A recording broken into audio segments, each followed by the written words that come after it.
This idea of using a substance once and then being forever addicted until the end of days, despite anything that anyone may do, is a complete and absolute fallacy. There is no substance in the world where one is hooked from the first dose. Now, when one talks about substance abuse in adolescence, also quite a hot potato, because part of neurodevelopment, part of late adolescence, is testing boundaries, going out from home, making mistakes, doing things that maybe you shouldn't do. But the important thing is always to have a safe base to come back to. And that, I think, is indicative of a secure attachment style. And psychoeducation is critically important when it comes to educating the youth about substances. But if we look at other initiatives that have been that were done in the United States in the late 80s, we found that those very strict anti-substance messages actually had a converse effect on substance use.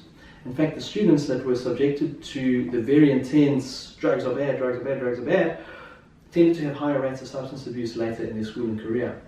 Meaning that we need to think about a more holistic, realistic, reasonable approach to substances. To say to people that you are approaching adulthood, this is a time when you need to make your own decisions, and when the consequences will be your consequences alone to bear.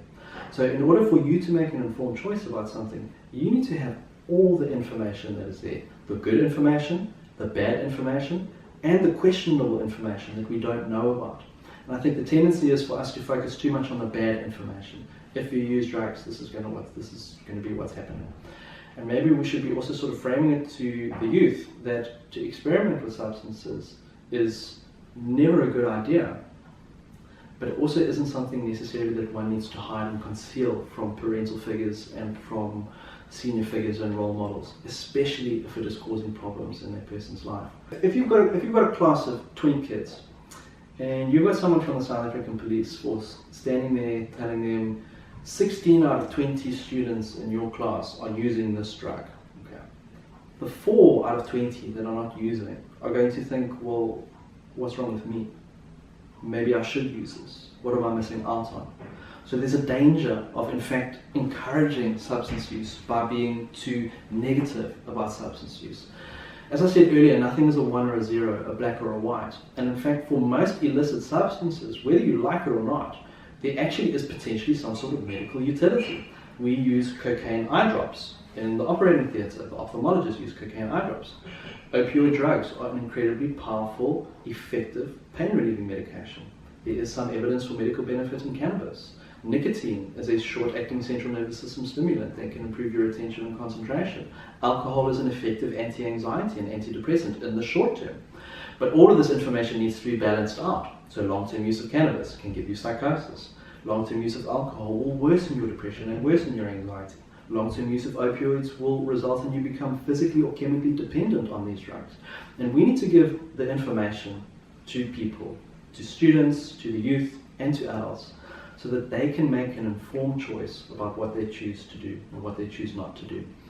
And at the end of the day, when it comes to consequences of making the wrong choice, an area where South Africa is lagging very far behind the rest of the world is looking at drug policy changes and decriminalization of substance use.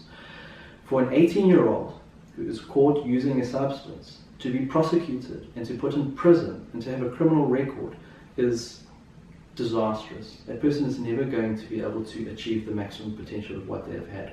Instead, that person should have possibly been redirected into treatment, to re-evaluate their relationship with substances, to look at the social situation that led to them using in the first place, and to try and change that developmental trajectory. Instead of saving and protecting our youth, we put them in prison and take all of their rights away and make them career criminals. So we need to think very, very carefully about how our policy reflects science and how that may have a positive impact and benefit for our patients.